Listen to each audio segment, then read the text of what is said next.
श्री राम श्री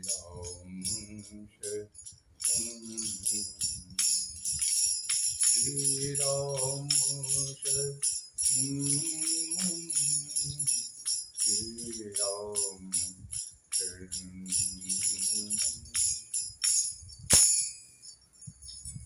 ठाकुर जी की जय हो। ठाकुर जी एक और नए प्रकरण को लेकर के मानस कुटिलता के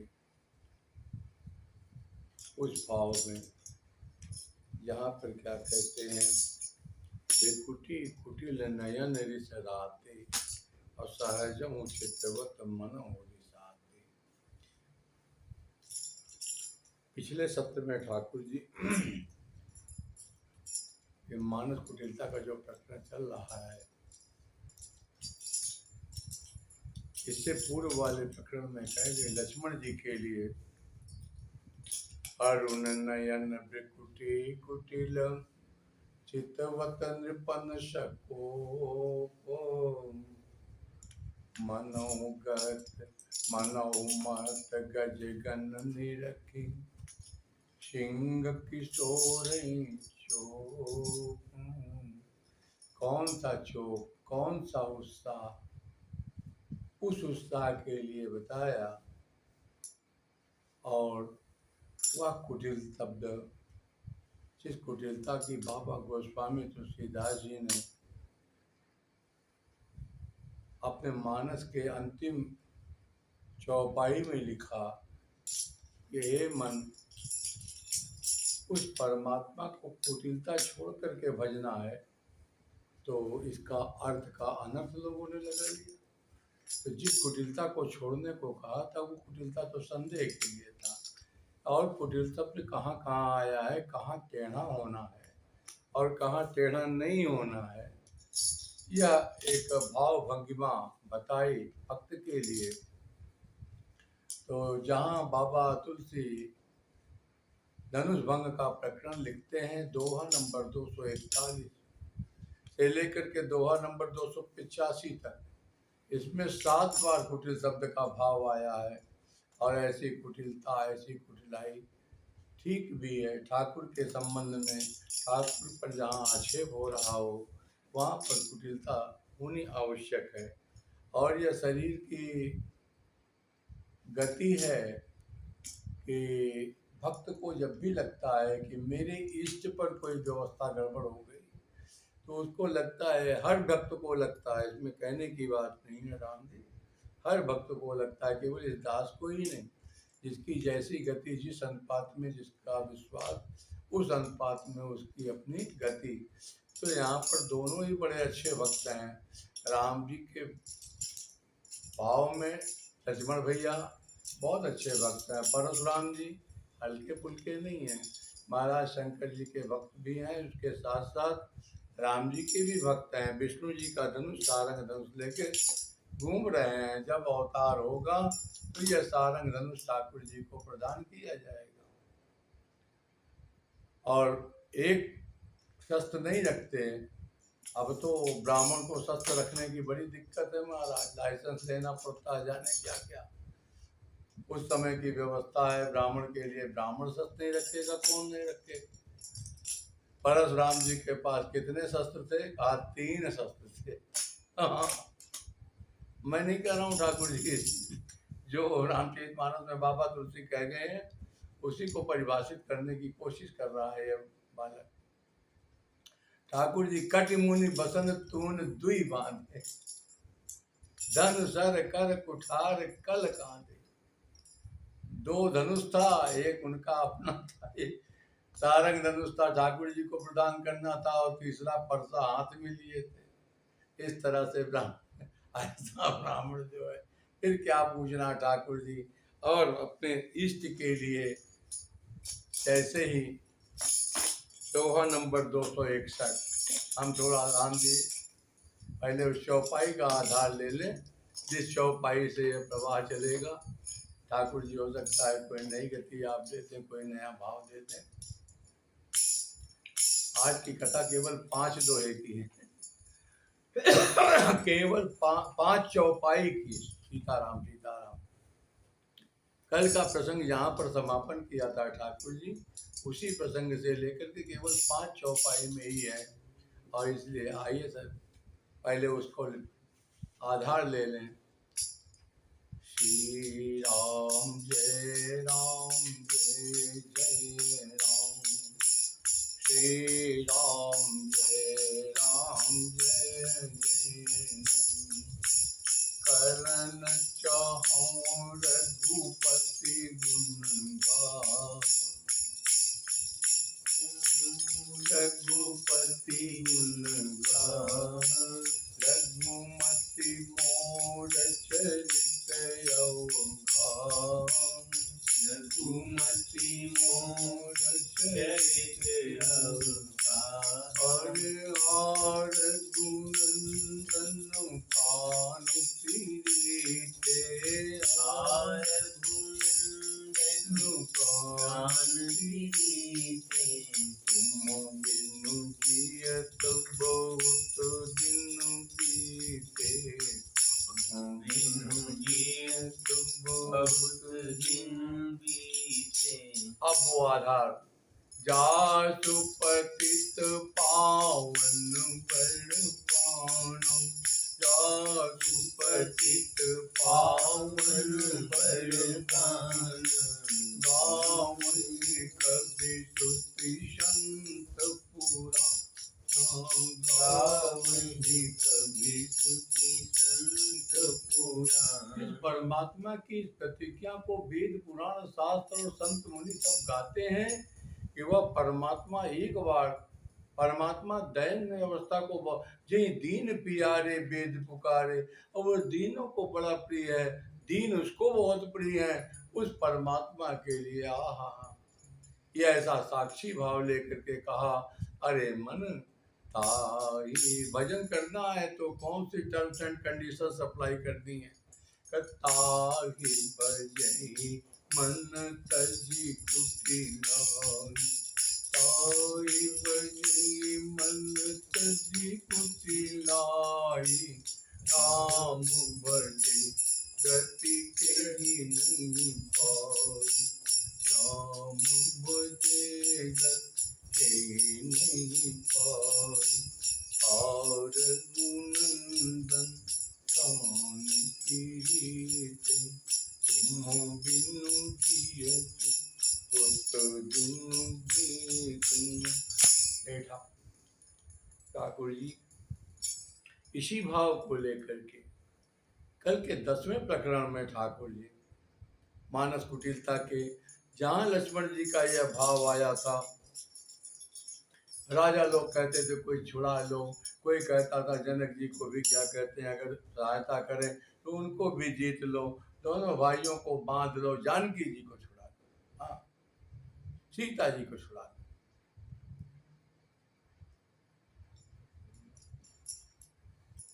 तोड़े धनुष चारने तरे, जियत हमें कुंवर को बरई, जो विदेक करे सहाय, जीता समर सहित दो भाई। और इस बात को सुन करके लक्ष्मण भैया आहा, अरुण नयन बिकुटिय कुटिलम, चितवत नृपन सकोकुम। बाबा तुलसी भी बहुत बढ़िया नाटक लिखते हैं महाराज। बाबा तुलसी ने जो लिखा है उसका बहुत कुछ आधार हनुमान नाटक है। हनुमान नाटक में जो कुछ लिखा है वो क्या कहते हैं बाबा तुलसी ने, बाबा तुलसी ने कहा भुसुंडी रामचरितमानस को भी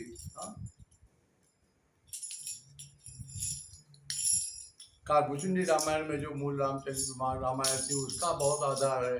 और हे ठाकुर जी यहाँ पर लक्ष्मण जी ने जैसे ही चारों तरफ देखना शुरू किया और जिधर ताकते थे उधर ही राजा दुबक जाते थे, है कि हमारी तरफ तो आक्रमण नहीं कर देगा।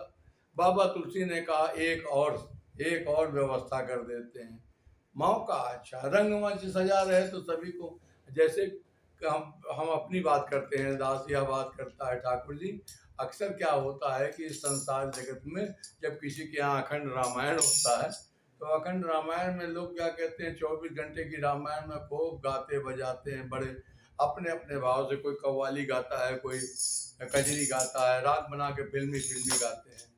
तो यह दास को जब बुलाया भी जाता है उस पे रामायण पढ़ने के लिए, तो यह दास क्या करता है, कहता है भाई जिसको जिसको धार लगाए हों बैठ के कर लो, हम अपनी बाद में करेंगे, हमारे आने पर हमको लगता है कि जब हम बैठे तो फिर रामायण को पूरी समापन करके ही उठे, फिर रामायण को बीच में छोड़ करके उठना नहीं। और ये धार लगाने वाले जो फिल्मी गाने गाते हैं महाराज रामायण में, वो 1 घंटा आधे घंटे से ज़्यादा 2 घंटे से ज़्यादा नहीं चलते, उसके बाद वो उठते हैं अब अपना सुपारी तंबाकू और जो कुछ भी खाते गुटखा उटखा पीछे पीछे सूंघते हैं। ये महाराज इसलिए क्या कहते हैं, हम कहते हैं धार लगा। यहाँ पर भी बाबा तुलसी देखते हैं बिल्कुल धार लगी है, बाकायदा बिल्कुल रंगमंच सजा हुआ है। उन्होंने कहा इसी मौके पर अब जो है बुलाते हैं परशुराम जी को भी, उनकी भी व्यवस्था बन जाएगी और इन राजाओं की बोलती बंद हो जाएगी। और यही भाव यहाँ पर हुआ।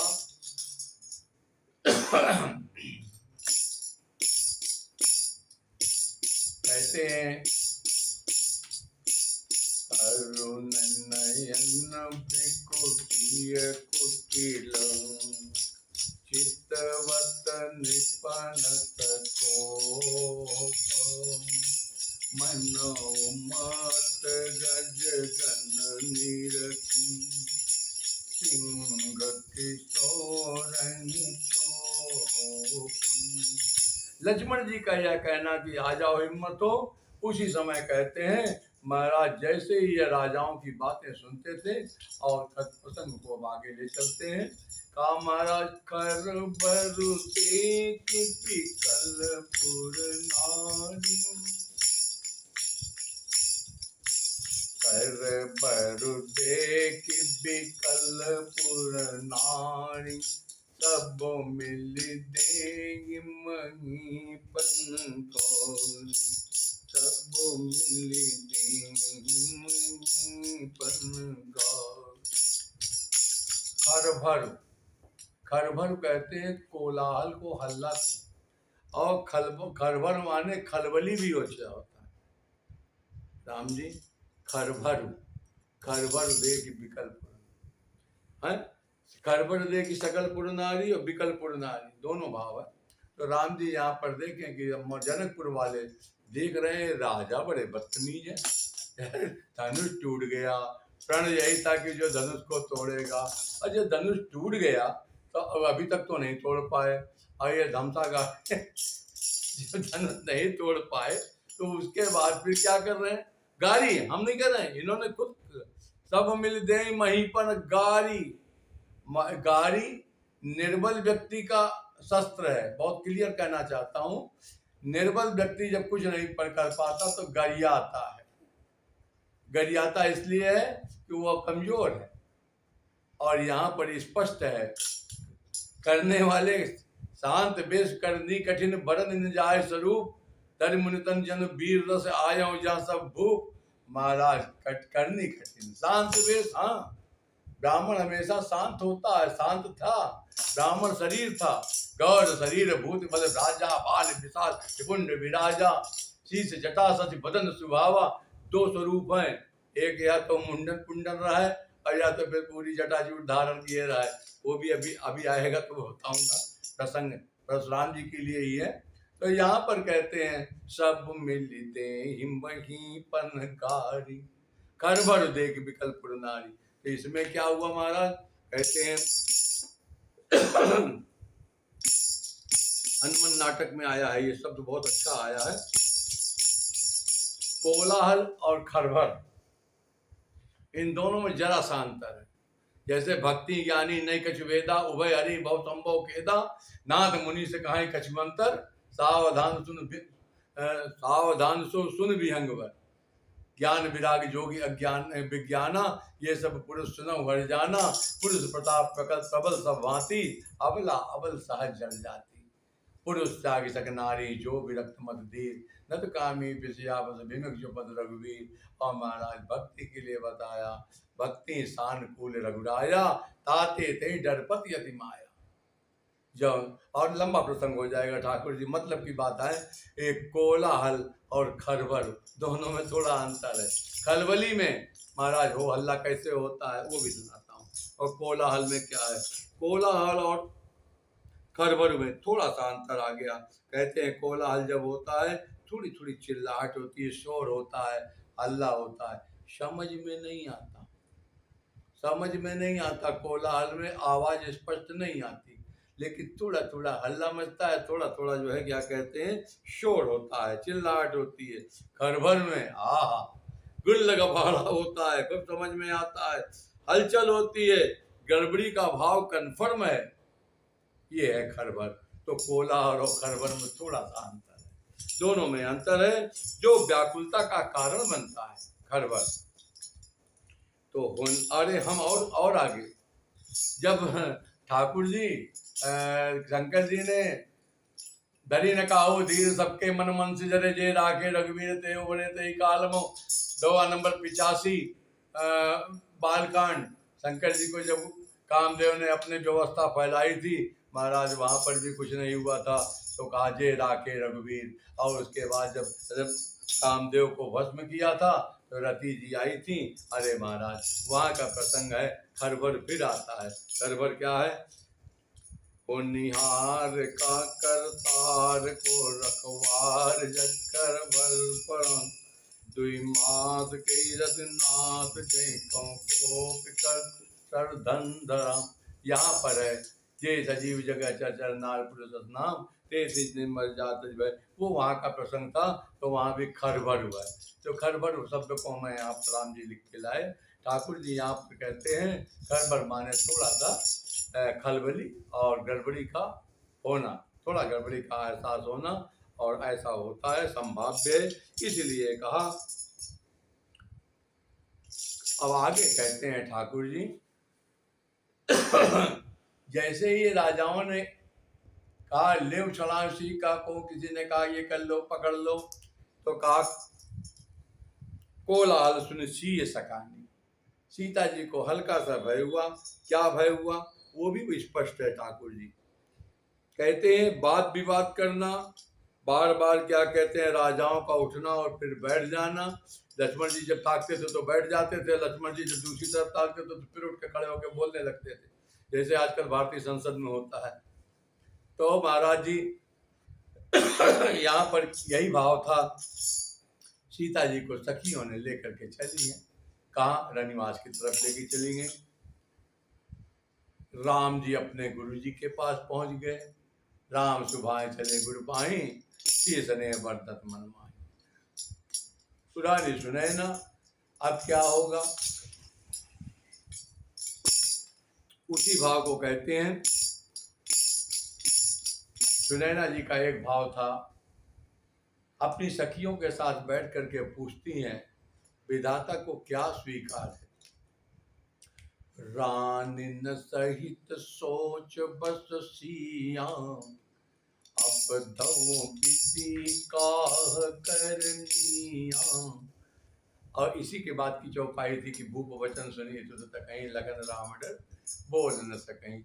यह ठाकुर जी पूर्व का प्रसंग था। इसको लेना इसलिए आवश्यकता कि रंगमंच पर यह सज जाए कि हाँ कौन कहाँ खड़ा था, कौन कैसी व्यवस्था में था, कौन किस भाव में था। अब राम जी आगे की व्यवस्था सुनो। कहते हैं ते ही अवसर, उसी समय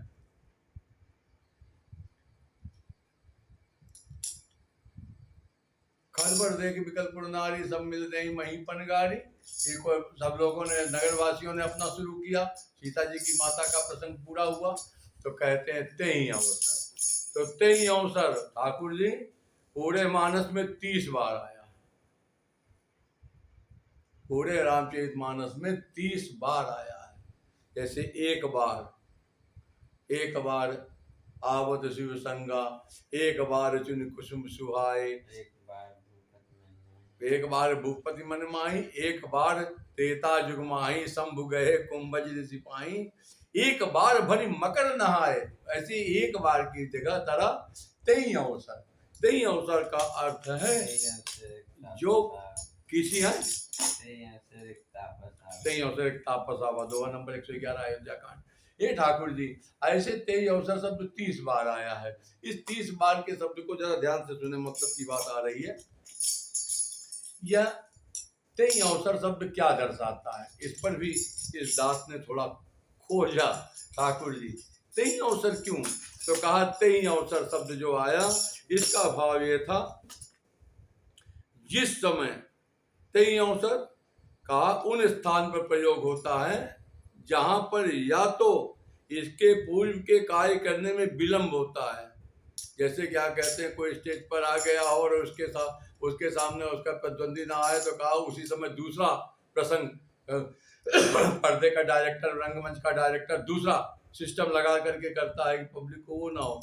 यहाँ पर बाबा तुलसी कहते हैं कि जैसे ही ये राजा लोग अपना अपना भांज रहे थे, कोई ये कह रहा था कोई वो कह रहा था, नगर वाले गाली दे रहे थे, गरिया रहे थे, ये राजा लोग बड़े दुष्ट हैं जो क्या कहते हैं कार्य संपन्न नहीं होने दे रहे हैं। विवाह तो हो ही गया धनुष टूटने के बाद, अब तो केवल भावर फिरनी, अब इनको जाना चाहिए, ये यहाँ बैठे क्यों हैं, ऐसी बातें कर रहे थे। उसी समय कहते हैं या तो पूर्व का कोई कार्य है जो विलंब हो रहा हो, या कोई कथा की श्रृंखला चल रही हो, कोई सीरीज चल रही हो और उस सीरीज में कहीं कोई डिस्टरबेंस हो रहा हो, तो कहा उस समय लिखा जाता तेई अवसर। और आगे कहते हैं लक्ष्मण जी दुष्ट राजाओं पर कहर की दृष्टि डाल रहे हैं, बड़े भाई के डर से बोल नहीं पा रहे हैं, यह क्या कहते हैं बड़ा विस्मयकारी दृश्य है। तो इस विस्मयकारी दृश्य में कहते हैं इसी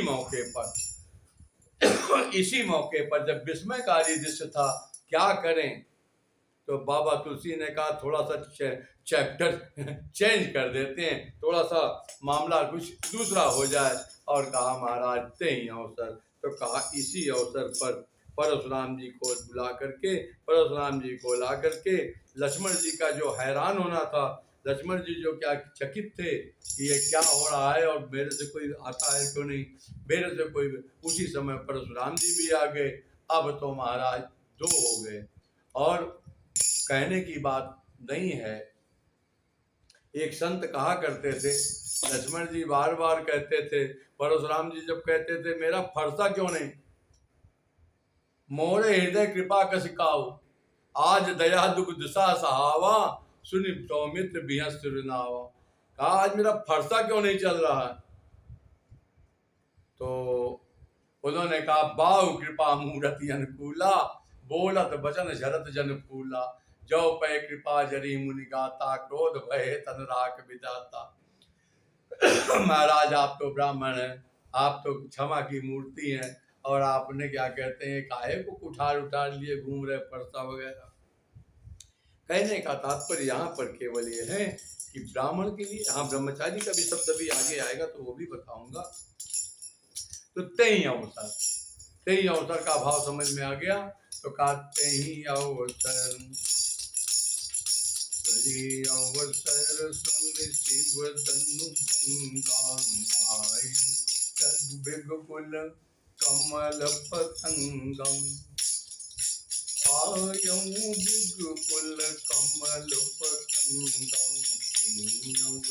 कब आए? आते ही अवसर आए, उसी समय पधारे। कहे क्यों पधारे थे, किसी ने निमंत्रण दिया था क्या, जनक जी ने बुलाया था? नहीं, महेंद्राचल पर्वत पर अपने साधना कर रहे थे, और उसी बीच में शंकर जी के धनुष की टूटने की जो आवाज आई, तो कहा महाराज वहां तक काहे कैसे पहुंच गई? अरे कहा वहीं नहीं पहुंच गई थी, सब जगह बर भुवन घोर कठोर रव रवि बाजित रघु चले। महाराज कौन सा लोक बचा था, कौन सा भुवन बचा था?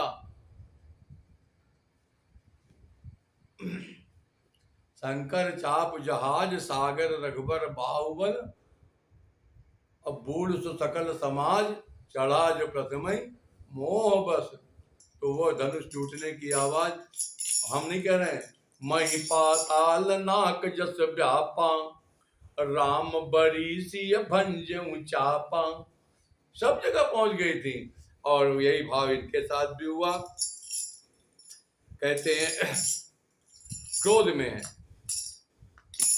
हाथ की चौपाई, हाँ जो प्रसंग है उसका भी वाचन कर ले, स्मरण कर ले।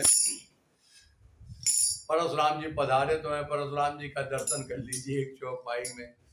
कहते हैं बिकुटिय कुटिल नयन रिसराते, अरे बिकुटिय कुटिल नयन रिसराते, बिकुटी ये भौवें उनकी भी कुटिल है। अरुण नयन बिकुटिय कुटिल, ये लक्ष्मण जी का था। इनका क्या है? बिकुटिय कुटिल नयन रिसराते। पहले ही आंखों में लालिमा लिए हुए और बिकुटी को टेढ़ी करके पहला स्वरूप यही दिखाया, बिकुटिय कुटिल नयन। इष्ट का धनुष टूटने की आवाज आई है। कहाँ है? किसने तोड़ा है? असहजहु चित्रवत, मैं नहीं कह रहा हूँ, बाबा तुलसी जो चित्र खींचते हैं वीडियोग्राफी में उसमें है, सहजहु चित्रवत मनहु रिसाते। स्वभावता अगर सहज भाव में किसी की तरफ देखते हैं तो होता है जय सुबाई, मैं नहीं कह रहा हूँ, लिखा है जय सुबाई चित वही जानी, असो जान नहीं जनवाई कुटानी। जिसकी तरफ बड़े आसानी से देखते हैं तो वो भी सोचता है हमारी तो जय जय हो गई। ए महाराज, हम नहीं कह रहे, इसमें और आगे लिखा था कि जैसे ही क्या कहते हैं सीता जी ने जय मार डाली, वैसे ही ये दुष्ट राजा क्या किए, उठ उठ पहिर सनाय या भागे, जहता गाल बजावन लागे। कवच पहन पहन के खड़े हुए थे, आओ हमसे युद्ध करो, बगैर युद्ध के सीता जी को कैसे ले जा सकते हो। और वही राजा मारा सो जान नहीं जनवाई कुटानी, अपना कवच उतार उतार करके जल्दी से जैसे कहाँ लुक जाए, कहाँ छुपाए जाए, अपना कवच इसलिए उतार दिए कि कहीं हम वीर रस में खड़े हुए तो परशुराम जी अपनी तरफ न झपट पड़े। बाज झपट जन लुआ लुकाने, कैसे आए? अवसर सुन शिव धनु भंगा, आयं बिकुल कमल पतंगा। कहते हैं क्रोध में इतने थे, बाबा तुलसी कहते हैं बिकुटी कुटिल ने राजाओं की बोलती बंद हो गई। सहजों चितवत मनो रिसाते, विषभ कंध उर्बाहु विशाला, चार जने वो मालूम के छाला। और यहीं पर कहते हैं बिकुल कमल पतंगा, इसका भाव।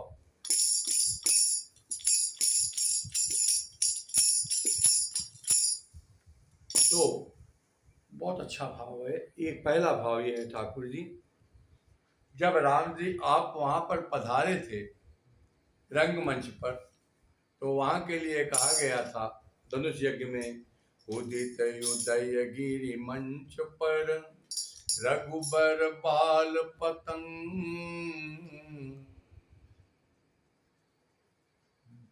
बिकसे संत सरोज हर्षे लोचन भृंग। कहा सब प्रसन्न हुए थे, सबके मुख कमल खिल गए थे। और राम जी यहाँ पर भृगुकुल कमल पतंगा, दोनों ही सूर्य हैं। एक सूर्य उगता हुआ सूर्य है रघुबर बाल पतंग, और एक ढलता हुआ सूर्य है। ठाकुर जी आज के बाद, आज इस प्रसंग के बाद ये अपनी तपस्या करने चले जाएंगे और वह विष्णु जी का सारंग धनुष राम जी को प्रदान कर देंगे। और इस प्रकार से यह ढलता हुआ सूर्य, मध्याह्न के सूर्य को कहा कि यहाँ पर पतंग कहा केवल, और वहां पर बाल पतंग कहा था। प्रातः का सूर्य अंधेरे को समाप्त कर देता है। और ठाकुर जी यही बात को लेकर के यहाँ पर कहा पतंग, दोनों को पतंग कहा, लेकिन एक को बाल पतंग कहा, परशुराम जी को केवल पतंग। इसका तात्पर्य ये भी है, दोनों एक ही मखमंडप में, एक ही यज्ञ मंडप आकाश मंडल है, दोनों ही अपनी प्रतिभा को दिखाते हैं, और दोनों ही क्या कहते हैं अपने वंश के सूर्य हैं। भानुकुल के सूर्य राम जी यहाँ पर कहते हैं, कोप मोरति घोर किसानु, भुखडी कुटिल नयन सहजं चित मोह मन अनुसाते। इसके लिए कहा जो प्रकाशित होकर के अंधकार को दूर करता है वह भानु होता है, और पतंग जो केवल पतंग यहाँ पर कहा तो कहा ऐसा सूर्य मध्याह्न का सूर्य है। पतन सन गच्छति पतंगा, गिरता हुआ चले, डाउनफॉल में जा रहा है, तो कहा दोपहर के बाद के सूर्य को उसकी अपनी प्रभा गिरने लगती है, थोड़ी थोड़ी डाउन होने लगती है, इसलिए राम जी को कब बढ़ना कहा और परशुराम जी को घटना कहा। उदित उदय गिरि मंच पर रघुबर बाल पतंग, और यहाँ पर बाल पतंग नहीं कहा, परशुराम जी के लिए कहा आयो भृकुल कमल पतंगा। देखिम गीप सकल सकुचाने, अरे देखिम गीप सकल सकुचाने, बाज जपट जन लुआ लुकाने। लुआ कहते हैं बटेर पक्षी को, तीतर बटेर होते हैं ना, तीतर से भी छोटा होता है राम जी, और उस बटेर पक्षी को, हाँ बाज की एक गति होती है, चील से थोड़ा छोटा होता है, लेकिन बाज का शरीर पीठ पर थोड़ा मटमैली रंग की उसकी पट्टी होती है और निगाह उसकी बहुत तेज होती है। महाराज आकाश में उड़ते हुए भी छोटे पक्षी को देख लेता है और वहाँ से उसका शिकार कर लेता है। तो इस तरह से इसकी नज़र बड़ी पैनी और उससे बहुत सारे अन्य पक्षी भय भी खाते हैं, तो वो हिंसक होता है। तो कहा महाराज बाज झूठट, यहाँ परशुराम जी के हिंसा करने में देर नहीं लगती क्षत्रियों के लिए, तो महाराज 21 बार क्षत्रियों और कश्यप ऋषि को, हाँ कश्यप ऋषि का ही मैटर होगा, कश्यप ऋषि का है, बिल्कुल सही है, हाँ एकदम राम जी एकदम फिट है, बिल्कुल सही है। कहते हैं दुष्ट राजाओं का अहंकार दूर करने के लिए देख महीप सकल सकुचाने, अरे ये तो वही आ गया जो हमारे वंश को समाप्त करने की बात करते हैं। और महाराज बाज झपट जन लुआ लुकाने, बाज को उड़ता देख करके छोटे पक्षी छुप जाते हैं झाड़ियों में, कहीं मेरा शिकार न कर ले।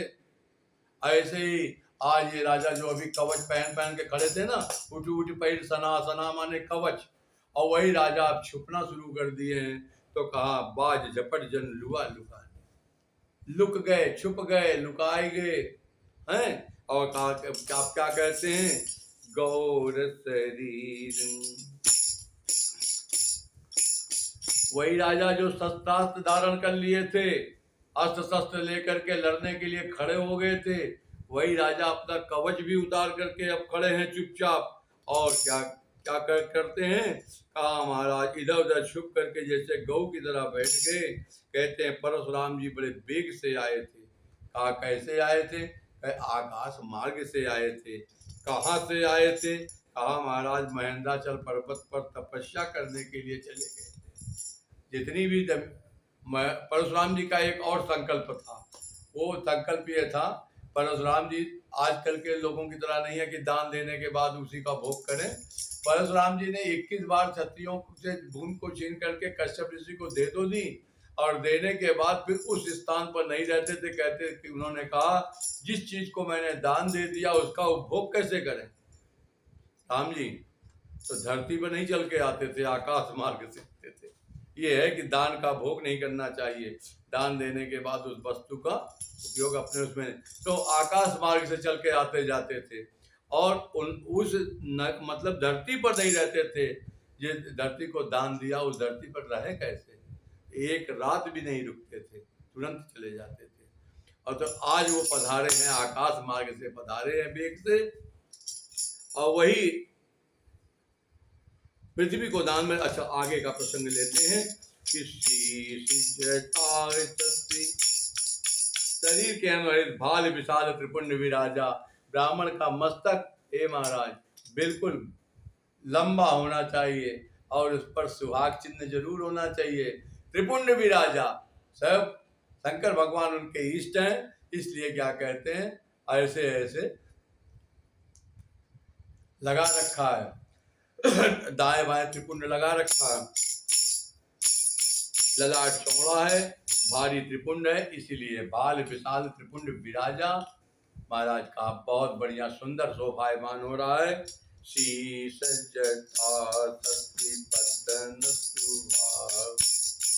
भाव आ गया ठाकुर जी, जो मैंने अभी थोड़ी देर पहले कहा था सच वही है। शीश जटा सच बदन सुहावा, सिर पर जटाओं का मुकुट है। कहा सिर पर दो तरह का ही भाव होता है, कौन कौन सा, ब्रह्मचारी, ब्रह्मचारी को दो तरह का वेश बनाना है। कहा कौन कौन सा बाल ब्रह्मचारी है? ब्रह्मचारी को मुंडो व जटिलो व स्यात, या तो मुंडन रखे या तो फिर पूरी जटाजूट रखे। ऐसा नहीं कि बाल रखे और महाराज एका बनाए ले, शेविंग क्रीम लगाए के दाना। बनाना है तो 1 2 3 4 अंडर आर्म सब बनेगा, और नहीं तो महाराज कुछ भी नहीं बनेगा, पूरा पूरा रखना है। हम कैसे कहें इस कलयुग में महाराज एक से एक ब्रह्मचारी, अरे राम राम, वो समझ में नहीं आता किस परंपरा के हैं। इस मामले में हमने ठाकुर जी एक कथन सुना था परम श्रद्धे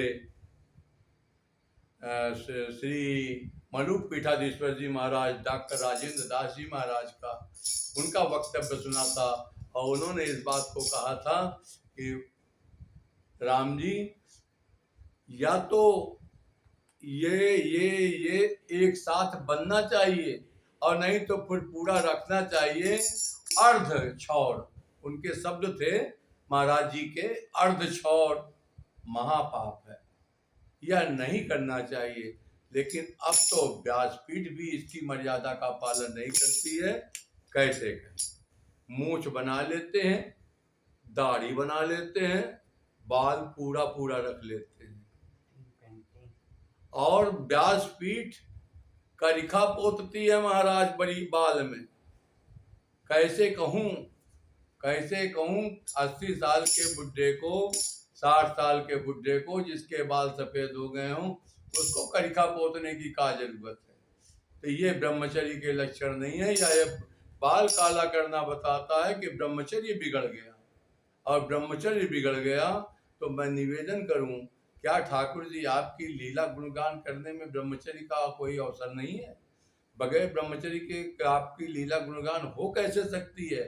व्यासपीठ की मर्यादा कैसे बचेगी ठाकुर जी? इसीलिए कलयुग में ही यह संभव है। अब ब्रह्मचारी की बात है तो यहाँ पर आया मुंडो व जटिलो व श्यात, या तो मुंडन रखे या तो फिर क्या कहते हैं पूरा जटाजूट धारण करे, दोनों में एक ही होना चाहिए ठाकुर जी। अर्ध छौर महापाप है, ये यहाँ पर कहना चाहूंगा, क्योंकि परशुराम जी का जो वेश था, शीश जटा शशि बदन सुहावा, शशि बदन, यहाँ पर रुकना पड़ेगा ठाकुर जी। शशि बदन किस बात का?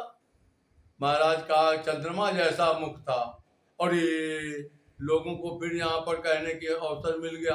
किसी ने कहा शशि बदन, तो इसका मतलब चंद्रमा जैसा मुख था। कहे हाँ, तो कहा चंद्रमा का तो मुख, अरे महाराज चंद्रमा तो गुरु पत्नी गामी था, पापी था। अरे कहा महाराज सुनिए तो सही, वह निर्दोष मुख चंद्रमा का मुख, कहा कैसे समान था? कहा चंद्र में गुरु पत्नी का गमन का दोष तो है, लेकिन शशि गुरुति गामी न गुरु चढ़े भूमि सुनजान, लोक बेते विमुख बा अधम न बेन समान। लेकिन आप गुरुद्रोही का वध करने आए, इनके अंदर गुरु पत्नी का वो भाव नहीं है, बल्कि ये और गुरु गुरु गुरु के उसका अपमान का वो करने आए हैं। कौन सा? का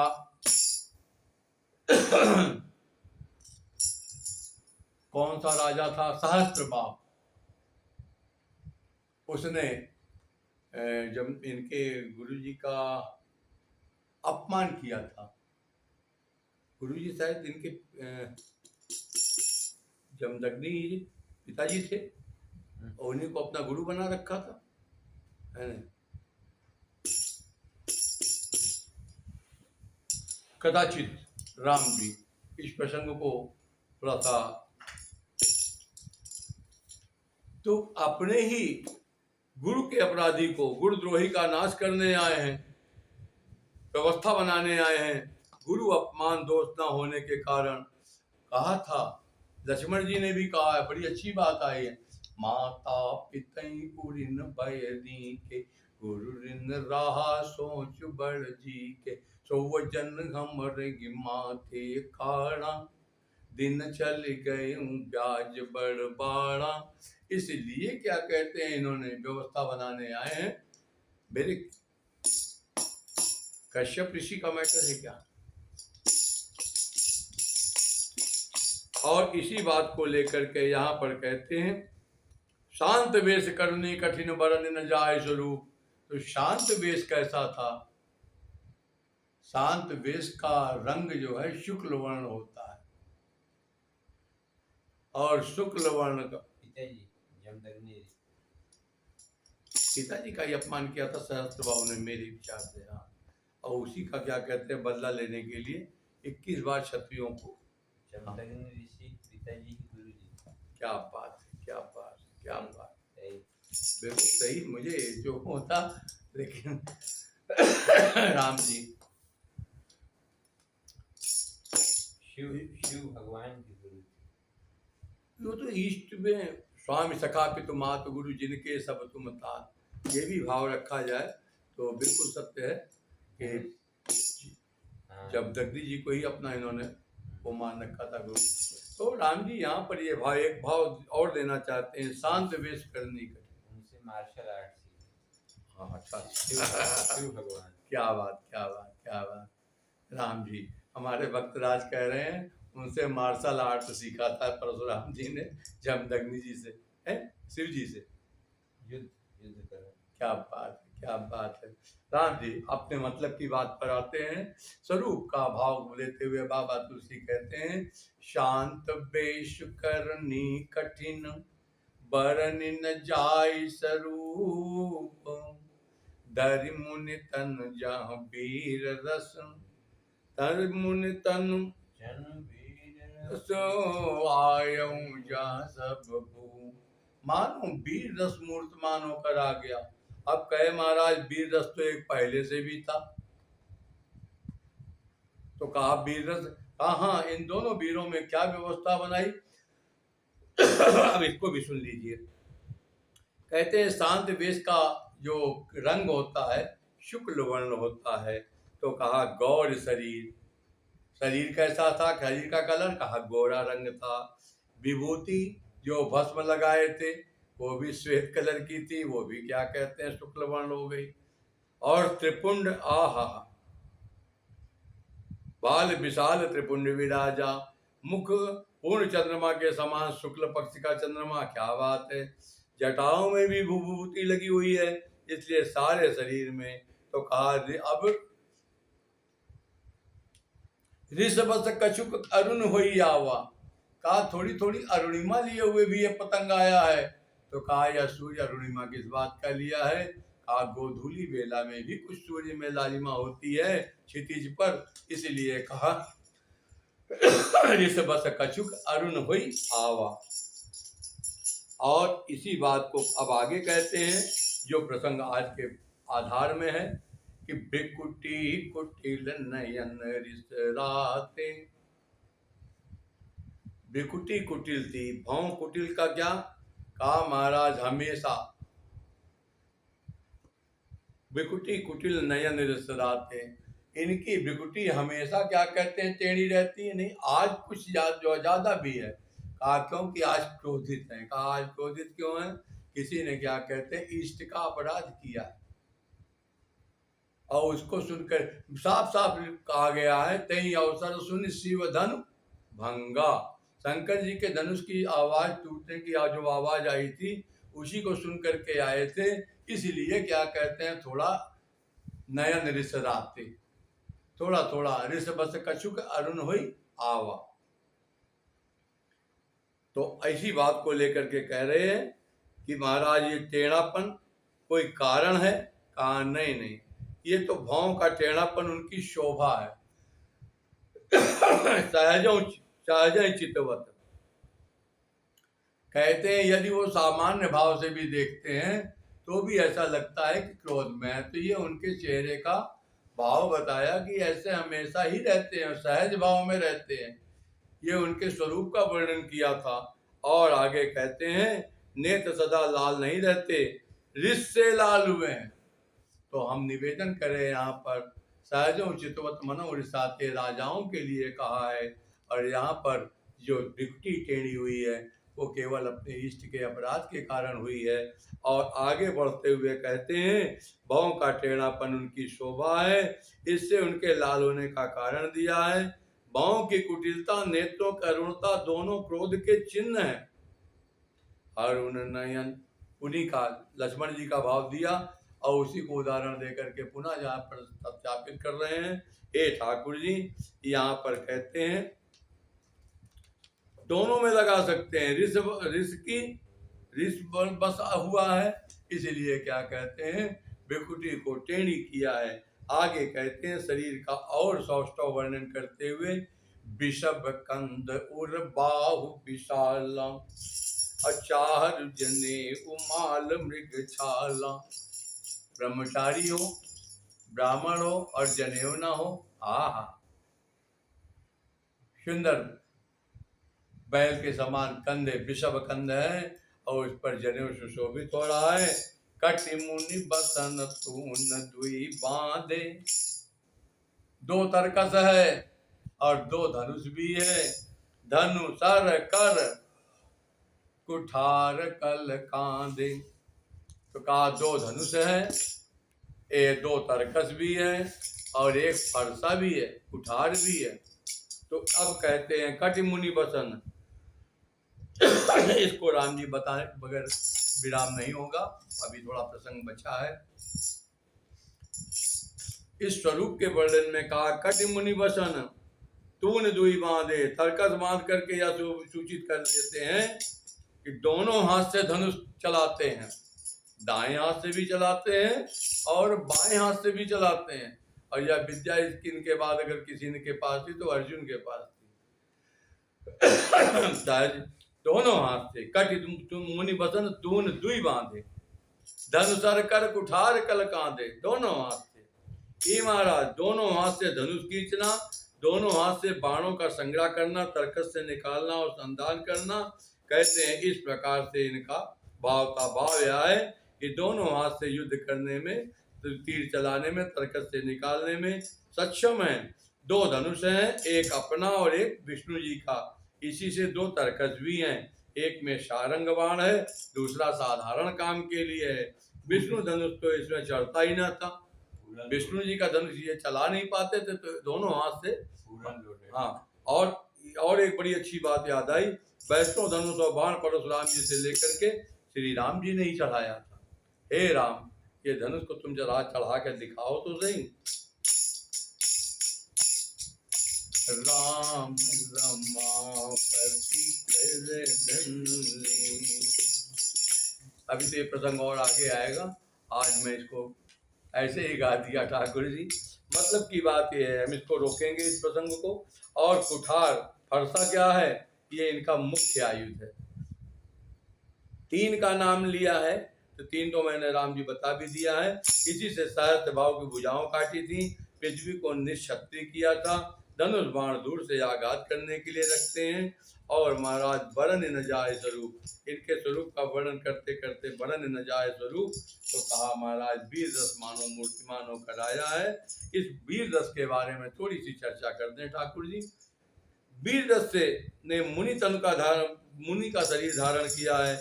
इससे क्या सूचित किया, कहा जब ये राजा लोग न मारे जाएंगे, क्योंकि मुनि हिंसा नहीं करते, तो वीर रस मुनि शरीर धारण करके आया है। वीर के चरणों पर वीर नहीं गिरते, मुनि के चरणों पर गिरते हैं। अगर हम वीर बन के आते तो कहा ये राजा क्या कहते हैं हमारे चरणों पर नहीं गिरते। अब मुनि का ब्राह्मण का रूप बना करके वीर रस आया है, तो पितृ समेत, मैं नहीं कह रहा हूँ, लिखा था ना, जैसे परशुराम जी आए तो क्या हुआ, पितृ समेत कही कही मैं फला पुत्र फला, राजा पुत्र फला, मैं आपको प्रणाम करता हूँ मुनिराज। वो बैठ जाता, ठीक है। दूसरी तरफ निगाह करते तो बगैर कहे वो अपना नाम बता, मैं फला पुत्र फला, मैं आपको प्रणाम करता हूँ देवता। इस प्रकार से मैं नहीं कह रहा हूँ, लिखा है, राम जी बाबा तुलसी कहते हैं, पितु समेत कही कही निज नाम, लगे करन सब दंड प्रणाम, सुबाय चितवई जानी, कोई जाने जनु कुतानी, जनक बोरियाई वासी। जनक जी भी पधारते हैं। सबने जब प्रणाम कर लिया, राजाओं ने जो पहले कलबड़ गड़बड़ लगाए थे कचहरी, वो सब जब प्रणाम कर लिए, जनक जी ने आके प्रणाम किया। सीता मैया को बुलाया, उनको भी प्रणाम कराया। आज सीता जी को प्रणाम कराया। कहना चाहूंगा राम जी सुनो तो सही। जनक बहुरी आई सिरुनावा, सिय बोलाई प्रणाम करावा। आशीष दीन सखी परितानी, निज समाज लय गई सयानी। विश्वामित्र मिले पुण्याई। सीता जी अपनी सखियों के साथ वापस गई रनिवास की तरफ। अब विश्वामित्र जी आते हैं। हाँ, पद सरोज में ले दो भाई। राम जी को देखा तो क्या दशा है परशुराम जी की। राम ही चित लगे लोचन, रूपय पार मार मद मोचन। महाराज 68 और 269 महाराज 269 दोहा कहता है। परशुराम जी ने फिर कहा बहुरी बिलो, बहुरी बिलो की देह सन, कहूं काहु अति भीर। पूछत जानी अजान जिमी, को व्याप्यऊ कोप शरीर। हर गुंदन पान पीवे, तुम बिनु जियत बहुत दिन। तान पीवे, तुम बिनु जियत बहुत दिन बीते। जनक जी से पूछा है ये भीड़ काहे की है। राम जी को देखा। राम जी को देखने के बाद ऐसा लग रहे थे निहारते ही रह गए। और निहारते नहारते अचानक जनक जी की तरफ मुड़ करके देखा, अरे ये भीड़ कैसी इकट्ठी है राजाओं की, इतने सारे राजा एक साथ कैसे पधारे हैं। जनक जी ने सारी बातें बताई हैं। तो महाराज क्या पूछना है। पूछत जाने अजान जिमि, व्याप्तों को शरीर। हे महाराज जानते हैं अजान जिमि, ऐसा पूछ रहे थे जैसे इनको कुछ मालूम ही नहीं। और अब तो कोप और बढ़ गया। मैंने जो सोच फिर देखा, सुनत बचन फिर अनत निहारे। देखा जमीन पर वही धनुष टूटा हुआ 2 खंड रखा हुआ है। अभी तक देख नहीं पाए थे प्रणाम प्रणाम के बीच में, और अब प्रणाम के बीच में मौका मिला तो देख लिया। अब क्या करते। अब तो महाराज क्या आगे का जो प्रसंग है फिर जनक जी से थोड़ा पूछते हैं किसने तोड़ा है, क्या कहो जड़ जन धनुष तोड़ा। ये प्रसंग में अगले प्रसंग में कहूँ, और उसके पहले मैं आपको अगले प्रसंग का ठाकुर जी मानस कुटिलता का ये 11वां प्रकरण आज पूरा किया। और परशुराम जी के स्वरूप में इसका वर्णन आया। विकुटी कुटिल नयन रिसराते। इष्ट के अपराध में भी अगर कोई बात हो तो विकुटी की कुटिल होना सामान्य बात है। हे ठाकुर जी, यह भी आपकी भक्ति का ही एक वो है, और इस भाव में भक्त को रहना भी चाहिए। इस मानस कुटिलता के बालकांड के 11वें प्रकरण में आज अपनी वाणी को मैं विराम देता हूँ। ठाकुर जी इस बाल विनय ज्येष्ठा को जैसे ही, इसी को मैं अभी और आगे कहता हूँ कि जैसे ही अभी तो हमने 269 ही कहा है, और दोहा नंबर 270 में ही ये प्रसंग इतना भगाने लायक है नहीं। 4-4, 5-5 चौपाई के अंतर पर कुटिल शब्द के भाव आए हैं। आपको आश्चर्य होगा ठाकुर जी, बालकांड के 14 प्रसंग कुटिलता के, उसमें केवल 7 प्रसंग इन 44 दोहों में ही है, और 7 प्रसंग में पूरा बालकांड था महाराज। और ये 285 के बाद कुटिलता शब्द आया ही नहीं है कहीं पूरे बालकांड में। तो कहने, जबकि 361 तो है का ये प्रसंग है बालकांड, तो कहना चाहूंगा हर 5 चौपाई के बाद आ रहा है। अभी इसी दोहे में 269 मैंने अभी बताया और 270 में कल फिर कहना है ठाकुर जी, अगले सत्र में कहूंगा। वो कौन सा है? अति डरु उतर देत, जैसे जनक जी से पूछा किसने तोड़ा, कहू जड़ जनक धनुष के ही तोड़ा, बताओ नहीं धरती उलट दूंगा जहां तक तुम्हारी है। तो महाराज वो राजा जो अभी तक कह रहे थे ना, ले उछड़ाए सिंह का को, कहे अब मिला है शेर को सवा शेर, अब निपटो तो जाने। तो वहीं पर कहा बाबा तुलसी कहते हैं कि अति डरु उतर देत निपनाही। जनक जी तो कुछ नहीं दे रहे हैं, लेकिन ये कपटी राजा कुरुष्ट राजा आपस में खुसर फुसर करने लगे। अब मजा आएगा, अब मजा आएगा। तो वही शब्द लिखा है, अति डरु उतर देत निपनाही। कहा क्यों? का कुटिल भूप हर से मन माही। अब इन दुष्ट राजाओं की कुटिलता की बात आएगी और उस कुटिलता के भाव को मैं कहूंगा जो मन में कपट लेकर के अपने भाव को दर्शाते हैं। आज वो बड़े प्रसन्न होंगे। ठीक है राम जी, अगले सत्र में इसको करेंगे। व्यासदास अपनी वाणी को विराम देता है। श्री राम जय राम जय जय, श्री राम राम जय जय, श्री राम राम राम राम राम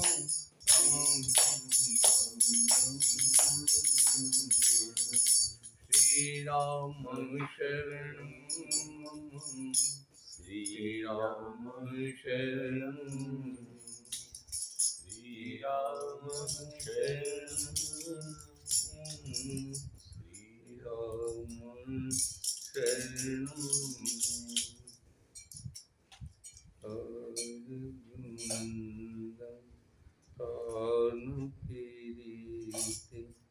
तुम बिनु जियत बहुत दिन बीते। बोलिए राजा रामचंद्र भगवान की जय, सब संतन की जय, सब भक्तन की जय, सब विप्रन की जय, पूज्यपाद गोस्वामी तुलसीदास जी महाराज की जय हो। जय जय श्री सीताराम, जय जय श्री सीताराम।